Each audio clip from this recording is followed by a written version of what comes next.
Essa palavra pai, ela é linda demais. Lá em 1 João, no capítulo 2, João, apóstolo do amor, 1 João capítulo 2, o verso 13 e 14 diz o seguinte: João diz assim: Pais, escrevo-vos porque conhecestes aquele que é desde o princípio. E no verso 14 ele diz assim: Eu vos escrevi, pais, porque já conhecestes aquele que é desde o princípio. Um pai presente é como a luz que guia o peregrino durante toda a jornada. Um pai é aquele que ajuda a escolher o melhor caminho. Um pai é aquele que oferece o conforto e o calor. Pai é aquele que dá abrigo e segurança nos momentos mais difíceis da vida do ser humano. Esse dia é importante, nós devemos celebrar o Dia dos Pais, porque a sociedade, o mundo governado pelo príncipe desse mundo, por Satanás, tem trazido dia após dia uma cultura de que pai não é importante. A mídia, o mundo, as práticas do ser humano têm desconstruído a figura do pai. E existe um perigo muito grande nessa desconstrução da figura do pai, do papel, das responsabilidades, da figura do homem dentro de casa como pai, porque a Bíblia traz o tempo todo o nosso Deus de amor bondoso como o nosso pai.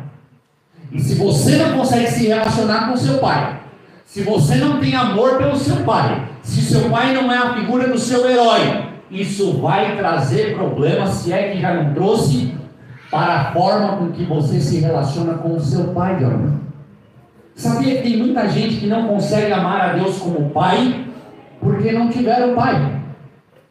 Porque carregam cicatrizes e marcas de um pai que muitas vezes espancou, que bateu, que era um alcoólatra, que batia na mãe, que trouxe prejuízos para dentro da sua casa. Mas o seu pai de amor bondoso que está no céu sabe dar boas dádivas para você, e ele quer te abraçar nessa manhã. Se você já não tem o seu pai, se você não conheceu o seu pai, saiba que existe um Deus, um pai de amor bondoso, que ama você profundamente. Ele ama tanto você, que ele entregou o seu filho unigênito na cruz do Calvário, para que você seja salvo, para que você se tornasse filho por adoção. O dreamer dessa manhã, Neemias, ele traz de uma forma muito brilhante princípios, valores e características essenciais que todo homem de Deus e pai deve possuir. Nós vamos fazer a leitura de Neemias. Abre a tua Bíblia aí, lá no capítulo 1. Cleiton vai colocar na tela. E eu acabei de perceber que a minha Bíblia online não está aberta. Mas eu vou dar um jeito aqui rapidinho. Abra sua Bíblia aí, em Neemias, lá no Velho Testamento, capítulo 1.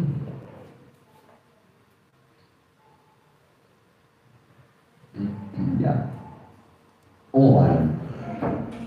Achou aí? Quem achou, diga aleluia. Aleluia. Se não achou ainda, diga misericórdia. Olha lá, tem gente que não achou ainda, hein? Ajuda o irmão aí. O irmão está lá em Josué, achando que eu estou falando de Josué, mas é Neemias. Deixa eu achar aqui, nova versão internacional. Livros, achei Neemias. Capítulo 1. Olha o que diz o texto. As palavras de Neemias, filho de Acalias, no mês de Quisleu, no 20º ano, enquanto eu estava na cidade de Suzã. Anani, um dos meus irmãos, veio de Judá com alguns outros homens, e eu lhes perguntei acerca dos judeus que restaram, os sobreviventes do cativeiro, e também sobre Jerusalém. E eles me responderam: aqueles que sobreviveram ao cativeiro e estão lá na província passam por grande sofrimento e humilhação. O muro de Jerusalém foi derrubado e suas portas foram destruídas pelo fogo. Quando ouvi essas coisas, disse Neemias, sentei-me e chorei. Passei dias lamentando e jejuando e orando ao Deus dos céus. Então eu disse: Senhor Deus dos céus, Deus grande e temível, fiel à aliança e misericordioso com os que amam e obedecem os seus mandamentos, que os teus ouvidos estejam atentos e os teus olhos estejam abertos para ouvir a oração que o teu servo Neemias está fazendo de dia e de noite diante de ti, em favor de teus servos, o povo de Israel. Vamos ler até aqui esse trecho. Muitos, em virtude da história de Israel e a contagem dos anos que foram feitas a respeito de Neemias, eles declaram que esse homem de Deus nasceu em uma geração que já estava em cativeiro. O rei Nabucodonosor, rei da Babilônia, havia conquistado vários territórios, e entre eles estava o povo de Israel. E então eles são levados ao exílio, eles são escravizados. E essa geração que foi escravizada, até mesmo por ordem de Deus, porque o profeta havia dito: olha, vocês vão ficar escravizados aí muito tempo, casem-se, tenham filhos e deem as filhas e os filhos de vocês em casamento, porque vocês vão ficar muito tempo aí como escravos. E Neemias nasce nessa segunda geração. Ele já nasce no cativeiro, ele já nasce escravizado. E a Bíblia hebraica, tanto a Bíblia hebraica como na versão grega, esse livro de Neemias, ele é junto com o livro de Esdras. Ele não é separado assim como na Bíblia cristã, porque Esdras foi um grande sacerdote, um grande homem de Deus. Neemias também foi um grande homem de Deus, mas ele era alguém operacional. Operacional. A Bíblia não traz elementos sobre a esposa dele, sobre os filhos de Neemias. Por quê? Porque se ele nasceu já na Babilônia e ele servia ao rei, como nós vamos ver, ele era muito provavelmente 99,9% um eunuco. E o que era um eunuco, pastor? Alguém que teve o seu órgão genital dissipado. Ele teve uma cirurgia quando era criança e os seus testículos foram retirados. Já pensou? Ele era um escravo. E eles faziam isso porque ele tinha que servir ao rei em lealdade. E os reis tinham muitas mulheres. Os reis não coabitavam com as suas esposas, porque eram muitas. Então tinha mulher que ficava assim 6 meses, 1 ano, sem estar com a presença do rei, sem ter uma vida sexual. O que ia acontecer? Os eunucos que cuidavam de todo o palácio, eles iam trair o rei. Então eles já eram operados. Essa é a vida de Neemias. É desse homem que a gente está falando. Todo mundo está comigo? Então agora a gente vai lá para o capítulo 2. Olha só. Ele ouve as palavras, e lá no capítulo 2 diz o seguinte: no mês de Nisan, no 20º ano do rei Artaxerxes, na hora de servir-lhe o vinho, levei-o, diz Neemias, ao rei. Nunca antes eu tinha estado triste na presença do rei. Presta atenção nisso. Por isso o rei me perguntou: Neemias, por que o teu rosto parece tão triste? Se você não está doente, essa tristeza só pode ser do coração. E disse Neemias: com muito medo eu disse ao rei, que o rei viva para sempre. Como não estaria triste o meu rosto, se a cidade em que estão sepultados os meus pais está em ruínas, e as suas portas, ó rei, foram destruídas pelo fogo? Disse o rei: o que você gostaria de pedir? Então orei ao Deus dos céus e respondi ao rei: se for do teu agrado, ó rei, e se o teu servo puder contar com a sua benevolência, que ele me deixe ir à cidade de Judá, onde meus pais estão enterrados, para que eu possa reconstruí-la. Repita comigo: reconstruí-la.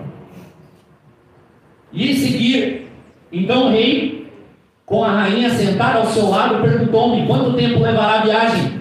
Quando você voltará? Marquei um prazo com o rei e ele concordou que eu fosse. E a seguir acrescentei: se for do teu agrado, ó rei, que me dê cartas aos governadores do Trans-Eufrates para que me deixem passar até chegar a Judá. Que me dê também uma carta para Asaf, guarda da floresta do rei, para que ele forneça-me madeira para as vigas das portas da cidade que fica junto ao templo, do muro da cidade e da residência que irei ocupar, onde eu irei morar, visto que a bondosa mão de Deus estava sobre mim. O rei atendeu aos meus pedidos. Diga glória a Deus. Glória a Deus. Esse livro é maravilhoso. Leia o livro de Neemias. Você precisa meditar no livro de Neemias, porque aqui tem riquezas insondáveis para o seu dia a dia. Não pense que pelo fato de você ser um crente, pelo fato de você vir à igreja, pelo fato de você ter um pastor e gente orando por você, que você vai se tornar alguém sábio. Você não vai. Está cheio de crente aí fora comendo bolota de porco, porque não quer meditar na palavra do Senhor. E o Salmo 1 vai dizer que é bem-aventurado aquele que medita na palavra do Senhor de dia e de noite. É plantado como uma árvore junto a ribeiros de água, que dá os seus frutos na estação certa e cujas folhas não caem. Tudo o que fizer prosperará.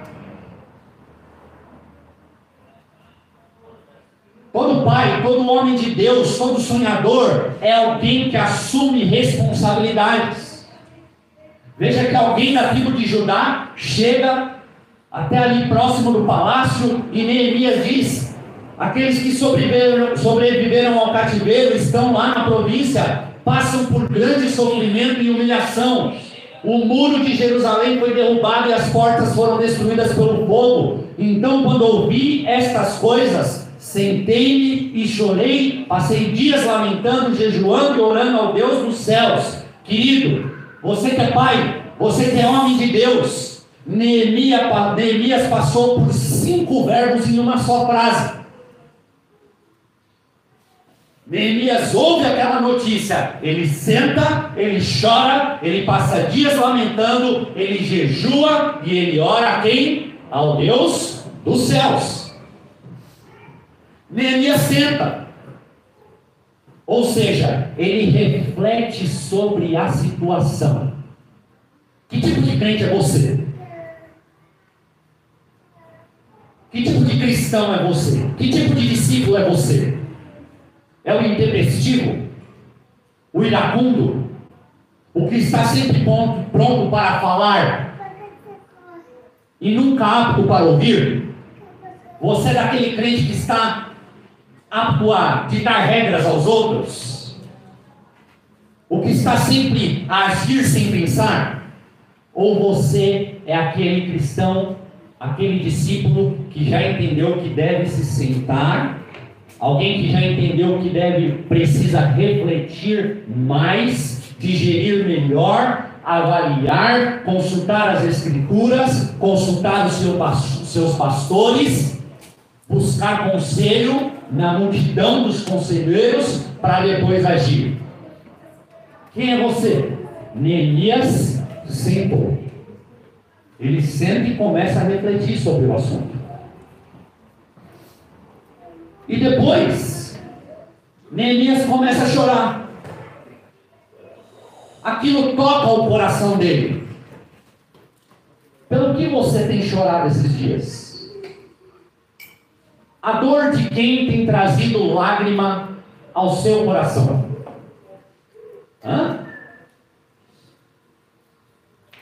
O apóstolo Paulo nos ensina que nós devemos carregar as cargas uns dos outros. Jesus nos ensina que nós devemos lavar os pés uns dos outros. A palavra de Deus declara que em todo tempo ama o amigo e no dia da angústia nasce o irmão. Que muitas são as aflições dos justos, mas o Senhor os livra de todas. Nós precisamos, como corpo de Cristo, como igreja, como irmãos, como igreja de Galileu e família, estarmos atentos às aflições dos outros. Neemias senta, reflete, chora, e ele passa dias lamentando. Sabe o que significa lá no Aurélio? Lamentar-se. Lamentar significa se preocupar com algo ou com alguém. Sentir a aflição do outro, lastimar-se por qualquer acontecimento negativo com o outro. Isso é lastimar. Ele passa o dia lamentando. Será que nós estamos tão presos em nossas rotinas e dilemas pessoais que não temos tempo para sentar e chorar com ninguém? Será que eu e você não estamos sensíveis à dor do próximo? E as suas angústias e aflições não têm nos levado às lágrimas? O que tem te levado às lágrimas? A Netflix? As novelas? O drama político do país? Hobbies? Coisas desse mundo? Jesus diz que bem-aventurado é aquele que chora, porque estes serão consolados. E esse choro não é só de luta, dias difíceis que você passa e vale, não. São dias que você está chorando com um amigo, orando, clamando, intercedendo por ele. Porque tem dias que algumas pessoas vão precisar que você as carregue nas costas. Neemias senta, Neemias chora, ele se lamenta, e então ele jejua e ora. Sonhador. Todo sonhador é alguém que ora e jejua. Nós não temos ainda a plena consciência do que é viver uma vida, o poder de uma vida em jejum e oração. Por isso que em setembro eu vou lançar desafio para vocês. Nós vamos entrar em processo de jejuar e orar como igreja. O meu povo, que clama pelo meu nome, se humilhar, jejuar e orar, o que Deus vai fazer? Lá em Crônica 7, ele diz que ele vai ouvir e vai o quê? Sarar a nossa terra. E essa terra fala lá da sua casa, dos seus parentes, dos seus filhos, das suas filhas, das situações que nós temos passado lá no nosso lar. Neemias jejua e ora. Quer ser alguém bem sucedido? Tem uma vida contínua de jejum e oração. Agora, repare que Neemias não fazia parte do problema. Você percebeu? Neemias ele já tinha os seus dilemas pessoais. Ele era um escravo. Ele tinha suas lutas, ele tinha suas angústias, ele tinha suas dores. Tem gente na igreja pensando que só pode ajudar o outro quando a vida dele tiver 100%. Sabe quando isso vai acontecer? Neverland. Cuidado aí, Peter Pan. Não existe Disneyland espiritual. Jesus está contando com você para ajudar o outro quando você está passando por vales e sofrimentos. Ele já tinha os seus dilemas pessoais. Ele era alguém que habitava no palácio. Ele desfrutava do melhor. Ele não estava em terra devastada. Ele não estava passando necessidade. Ele comia da mesa do rei. Tem gente que está bem na vida, está tranquilo, bolso cheio de dinheiro, sem preocupação. Sabe o que ele faz? Nem na igreja vem. Quando está na luta, pastor, ora por mim. O crente 6 horas. Conhece o crente 6 horas? 6 horas por mim. Cara, quando ele está com dodói, quando ele está com uma enfermidade, quando ele está com uma luta, ele vem que nem um leão. Vem na igreja, vem aos cultos, ora, jejua, pede para o pastor, pede para o irmão, impõe a mão sobre mim, unge com óleo, mas quando ele está bem, quando ele está na crista da onda, sabe o que ele faz? Vira as costas. Cuidado, Neemias estava ali de boa. Ele tinha conforto, ele tinha prestígio, ele tinha o seu sustento, ele era próspero e abençoado, mas o Espírito de Deus é assim. Ele faz brotar um senso de missão e compaixão naqueles que o temem e querem cumprir o seu propósito. Quando Neemias começa a orar e jejuar, ele começa a cumprir o seu propósito. Se você não sabe qual é o seu propósito, você não sabe qual é a sua missão, sua vocação, você não sabe o que você vai fazer aqui na igreja do Galileu, dobra seu joelho e começa a jejuar e orar, que Deus vai mostrar para você. Veja que é uma característica de um pai. Ele vê, ele avalia, ele senta, ele reflete, ele começa a chorar, porque ele se sente culpado por aquilo que está acontecendo, mesmo não fazendo parte do problema, mesmo não tendo feito as escolhas estúpidas e idólatras daquela geração do povo de Israel que foi escravizada, mas ele se coloca no problema. Ele quer fazer parte daquilo, porque o Espírito Santo coloca no coração dele. Todo pai é alguém disposto a construir algo para que os outros usufruam. Pegou a chave? Vou falar de novo para você. Todo pai é alguém disposto a construir algo para os outros usufruírem. Por isso que nós estamos aqui no Jardim Arise.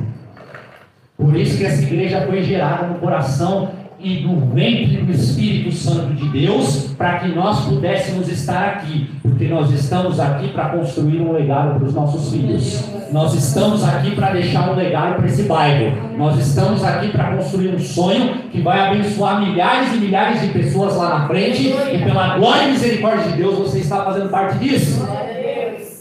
Vamos juntos ou não vamos? E diz que o capítulo 2, no mês de Nisan, no 20º ano do rei Artaxerxes, na hora de servir-lhe o vinho, diz Neemias que ele levantou, levou ao rei, mas nunca antes ele tinha estado triste na presença dele. E aqui eu aprendo que Deus só levanta aqueles, Gabrielzão, que são fiéis no povo. Porque de Deus ninguém zomba. Gálatas capítulo 6. Tudo aquilo que você semear, você vai ceifar. Se você anda semeando vento, você vai colher tempestade. Mas se você semeia amor, oração, palavra de Deus, vida de comunhão com os irmãos, você vai colher no reino espiritual coisas grandiosas. E o Senhor vai te usar para curar pessoas, para abençoar pessoas, para levar pessoas a Cristo, para salvar almas, para ser o mais que vencedor nessa terra. Foi para isso que Ele te chamou. Um eunuco, um escravo, alguém que havia tido sua família, nação e herança destruída, era alguém que fazia suas obrigações com alegria. Pastor, quero sair fora desse trabalho porque não me valorizam. Tá bom, querido, entendi. Mas como é que o peão vai trabalhar? Não toma banho, às vezes não escova os dentes, chega todo para trabalhar, toda hora está metendo um atestado, não cumpre com as suas obrigações, trabalha praguejando, falando mal do chefe, falando mal dos companheiros, não faz o que deveria fazer, não faz aquilo que deveria fazer para Cristo, porque a palavra de Deus declara que quando nós fazemos algo, nós devemos fazer para com o Senhor. E aí ele quer ser prosperado. Olha só o que Neemias está dizendo aqui. Nunca antes eu tinha estado triste na presença do rei. Está fazendo a obra lamentando, filho? Está cuidando dos seus filhos praguejando? Está amando a sua esposa falando, essa mulher aí? Saiba de uma coisa, o teu pai que está lá no céu está vendo. Por isso que a sua vida não anda. Por isso que a sua vida é uma porcaria. Por isso que você não tem perspectiva de nada. Mas o Senhor quer mudar a sua história. O Senhor quer trazer para você sabedoria. O Senhor quer trazer para você inteligência. O Senhor quer adiante de você, desembaraçando perfeitamente os seus caminhos. E por isso que a palavra diz lá em Tessalonicenses: alegrai-vos sempre, porque essa é a vontade de Deus em Cristo Jesus para cada um de nós. Olha que bênção. E aí o texto continua, capítulo 2, verso 2 e 3. Por isso o rei me perguntou: por que o seu rosto parece tão triste, Neemias? Você não está doente? Essa tristeza pode só vir do coração. A forma com que ele se porta gera um diálogo com o rei. Com muito medo eu disse ao rei que o rei viva para sempre. Como não estaria triste o meu rosto se a cidade em que estão sepultados os meus pais está em ruínas e as suas portas foram destruídas pelo fogo? Guarde esta frase: com muito medo eu disse ao rei. Deixa eu esclarecer uma coisinha para você, querido. Neemias estava na presença da maior autoridade que existia na terra. Ele sabia que ele poderia ser morto por aquilo que ele estava prestes a dizer. Ele sabia que ele estaria comprando uma briga por gente que não prestava, que não merecia, que eram extremamente ingratos, mas mesmo assim o medo não paralisou Neemias. Muitos de nós temos vivido dias em que o medo tem nos paralisado. Medo do futuro, medo de se expor, medo de confrontar pessoas, medo de assumir nossas responsabilidades, medo do que as pessoas vão pensar, medo de que se eu me posicionar eu vou ter problemas, medo de perder amigos por expressar minhas convicções, medo de me expor ao sobrenatural, medo de se jogar no rio de água viva que vai me levar ao trono de Deus. Gente com medo de ter fé, mas em nome de Jesus eu digo a você nessa manhã: o Deus de todo Israel está com você e o medo não vai te paralisar nesses dias. O medo não pode paralisar você. Quantos cristãos estão paralisados? Paralisados pelo medo, pelas angústias, pelas lutas, pelas tribulações, por experiências ruins que tiveram, transferindo a culpa para o outro. A coisa é com você, querido. Entra no jogo, dá o primeiro passo, estende a primeira mão, porque o Senhor virá no encontro de você e Ele vai te prosperar de maneira sobrenatural. Ele vai te abençoar de uma forma que você nunca experimentou. Ele vai trazer para você coisas novas e grandes que você nem sabe. O medo não pode te paralisar. E aí o rei diz para ele, quando ele ousa vencer o medo que estava dentro dele, falar com o rei o que estava acontecendo, o rei diz para ele lá no verso 4 e 5: o que você gostaria de me pedir? Eita Deus maravilhoso! Já pensou? Você está lá na presença do, como é o nome dele? Esqueci agora, o presidente dos Estados Unidos, e ele vira para você e diz assim: Diegão, o que você quer me pedir? Olha só, o Xi Jinping chega para você: o que você quer me pedir? Quando você se dispõe a fazer a obra de Deus, a obra que Deus tem para fazer através da sua vida, quando você se importa com o bem-estar dos outros, o bem-estar dos seus filhos, o bem-estar da sua família, pai, o bem-estar dos seus e daqueles que o Senhor quer abençoar, reis perguntarão a você: o que você gostaria de me pedir? Isso destrava portas no reino espiritual gigantescas. Aprenda. Presta atenção nisso. Neemias até então não havia pedido nada àquele rei. Neemias não pediu nada ao rei, mas ele já havia pedido muito ao rei dos reis. Tem crente que vive como mendigo, passa o tempo todo pedindo coisas a homens,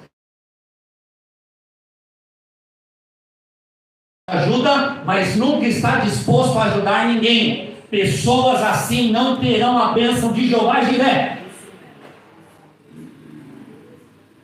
Por quê, pastor? Porque mais bem-aventurada coisa é dar do que receber. O que é ser próspero, pastor? Ser próspero é ter o suficiente para compartilhar com alguém. Vou repetir. Ser próspero é ter o suficiente para compartilhar com alguém. Essa semana eu tive o prazer de visitar meus queridos amigos, meu querido amigo seu Carlos e a Lena. Fui lá na casinha deles. Parece uma casa de boneca. Está reformando, está ajeitando, a coisa está ficando bonita. Eles saíram de uma mega casa para ir para uma casa menor. Estão lá com os planejamentos deles, sonhando. Cheguei lá, tivemos uma conversa, oramos, e aí no final a Lena chegou e trouxe um bolinho para nós. Bolinho abençoado de banana, com o quê? Aveia.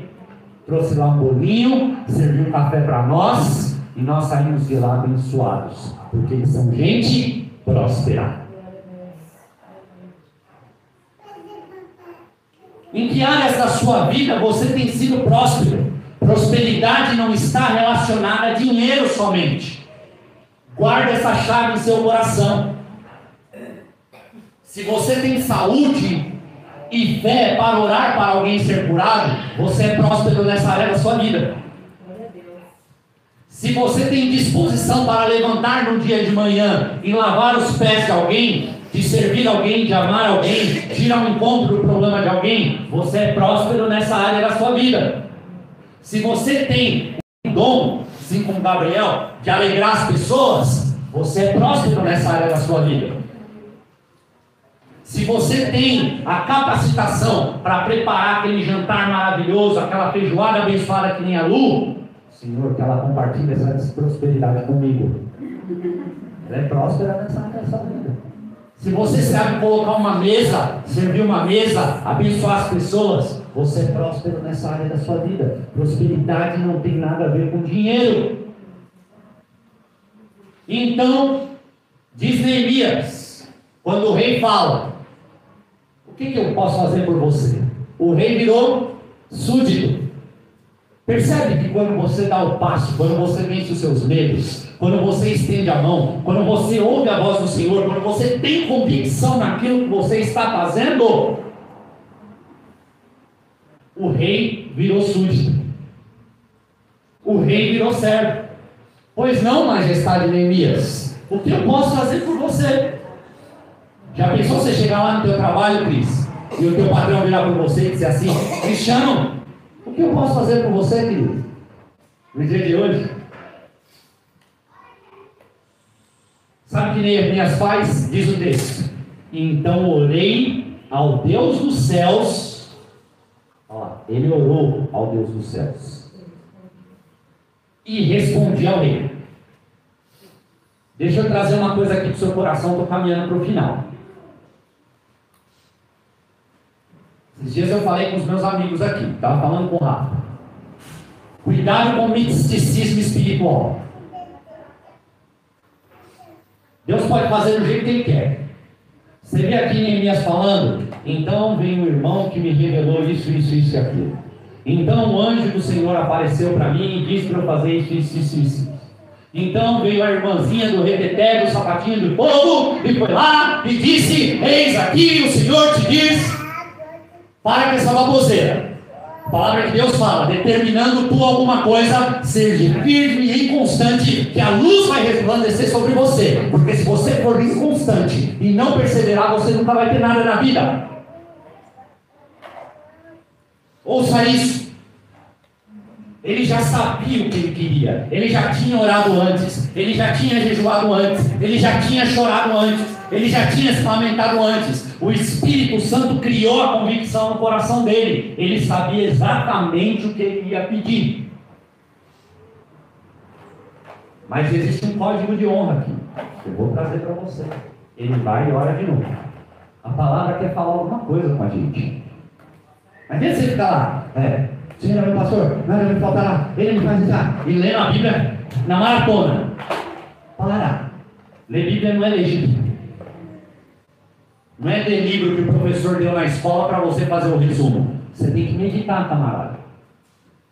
Que aí você vai chegar lá. Ah, pastor, mas é demorado, né? Quando eu leio a Bíblia eu vou dormir. Querido,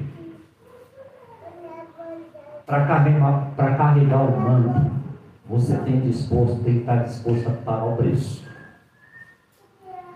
Não existe manto sem fardo. Beleza? Não existe você ser próspero sem pagar o preço. Essas são questões espirituais que eu estou deixando no teu coração. Ele ora, e aí ele diz, olha como ele fala: se for do teu agrado, ó rei, e se o seu servo puder contar com a sua benevolência, que ele me deixe ir à cidade onde os meus pais estão enterrados, em Judá, para que eu possa reconstruí-la. Olha o que ele pediu ao rei. Duas lições valiosas, e eu fecho aqui. Neemias voltou para orar a Deus. Você que está aqui, pai, muitas vezes não sabe lidar com as situações do dia a dia lá na sua casa. Você tem sido um pai de oração?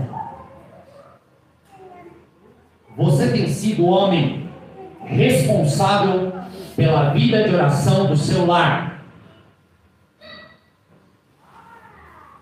Quem é responsável pela vida de oração da tua casa? Tua esposa? Você vai mal. Vai muito mal. Quem é responsável pela oração lá na tua casa? Seus filhos? Qual é o valor da oração para você? Por isso, toda terça-feira a gente tem aqui o Galileu Prayers. Quantos estão aqui no Galileu Prayers às terças-feiras? Estamos aqui, orando, buscando, clamando pelos nossos casamentos, pelos nossos filhos, pela nossa família, pelo nosso lar. Orando, repetindo, buscando, porque nós cremos que o Senhor fará algo sobrenatural lá na nossa família. Glória a Deus. Vocês têm experimentado resposta lá? Sim. E vai ser assim. Nossa casa vai se render ao Senhor e estará nessa igreja. Porque o Senhor tem ouvido as orações. Clama a mim e responder-te-ei, diz o Senhor. Coisas grandes e firmes que não sabes. O Senhor vai responder. Ele já está respondendo. Neemias era um homem de oração. Ele volta para orar de novo. Mas ele já não tinha convicção? Já. Mas ele volta para orar de novo. E a segunda e mais importante que eu quero dizer para você: Neemias era um homem de protocolos. Vou repetir. Neemias era um homem de protocolos. Percebe a forma como ele se dirige ao rei? Se for do teu agrado, ó rei, se o seu servo puder contar com a sua benevolência, que ele me deixe ir à cidade dos meus pais. Olha a reverência. Você reparou na seleção do vocabulário que ele utilizou para falar com o rei? Você reparou a postura que ele teve diante daquele rei? Ah, pastor, isso aí é tudo bobeira. Fica aí comendo bolota de porco.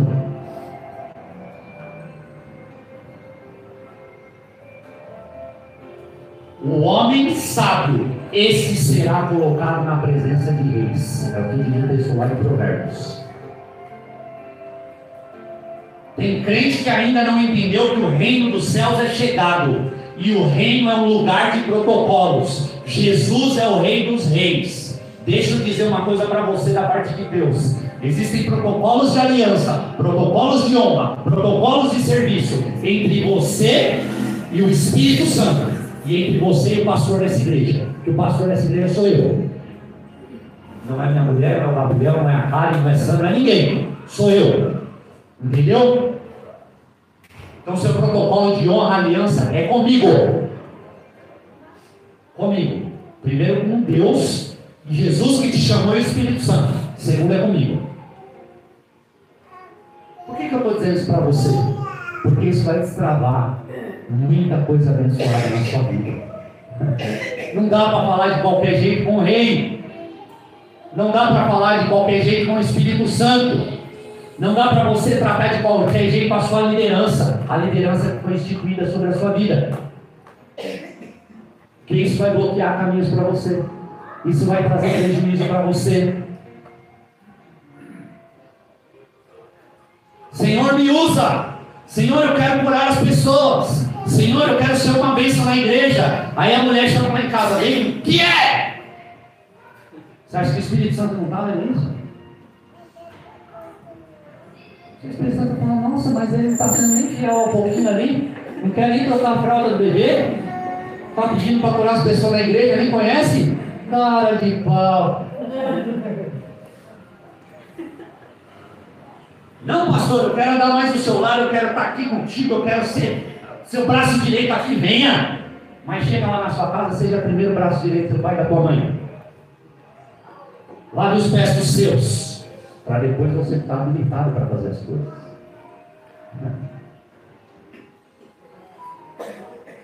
Então Neemias faz todos os seus pedidos e depois de consultar o Senhor, ele diz: visto que a bondosa mão de Deus estava sobre mim, aleluia, o rei atendeu os meus pedidos. Sabe o que acontece, querido? Quando a bondosa mão de Deus está sobre a sua vida, aquele texto maravilhoso lá de Romanos 8 declara o seguinte: que diremos, pois, diante dessas coisas? Se Deus é por nós, quem será contra nós? Aquele que não poupou o seu próprio filho, mas o entregou por todos nós, como não nos dará juntamente com ele todas as demais coisas de graça?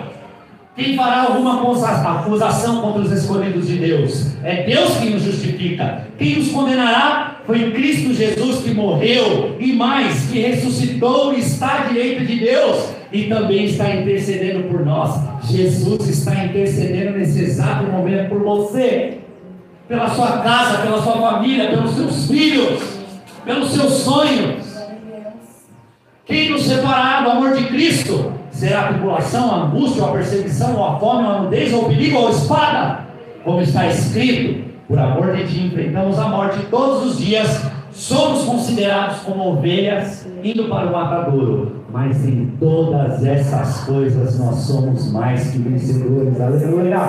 Em todas essas coisas você será mais que vencedor. Nem a morte, nem a vida, nem os anjos, nem os demônios, nem o presente, nem o futuro, nem poder, nem altura, nem profundidade, nem qualquer outra coisa da criação será capaz de separar você do amor de Cristo, o nosso Senhor Jesus, porque nele você é mais que vencedor. E você será mais que vencedor todos os dias da sua vida até a volta de Cristo. Vamos aplaudir ao Senhor.